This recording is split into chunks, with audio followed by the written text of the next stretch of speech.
Iniutos ni Pangulong Ferdinand Marcos Jr. sa mga pangunahing ahensya ng gobyerno na rebisahin ang Flood Control Master Plan ng bansa para maiwasang maulit ang trahedyang sinapit ng maraming biktima ng mga nagdaang bagyo. Ginawa ng Pangulo ang direktiba sa kanyang pagbisita sa Batangas ngayong Lunes, kasabay ang pamamahagi ng tulong sa mga magsasaka at mangingisda kasama na ang pamilya ng mga ito na matinding nasalanta ng kalamidad.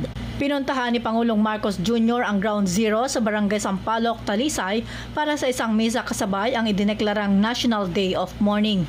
Bumisita rin siya sa bayan ng Laurel. Personal na nakita ng Pangulo ang matinding pinsalang iniwan ng bagyong Christine. Nagbigay direktibo na rin tayo sa DPWH, DNR at iba pang mga ahensya na rebisahin ang mga flood control master plan. Ito ay upang kayanin ng mga infrastruktura natin ang matinding pagbaha na nangyari kada 100 taon, ngunit ngayon ay nagiging mas madalas na. Nagbilin din ang Pangulo sa mga ahensya ng gobyerno na gawing standard operating procedure na ang dahan-dahang pagpapalabas ng tubig mula sa mga dam bago pa man dumating ang bagyo upang maiwasan ang matinding pagbaha. Dahil matitindi na ang bagyong dumarating sa bansa, iniutos ng Pangulo na gumawa ng mga makabagong disenyo para siguraduhing matibay ang mga kalsada at tulay.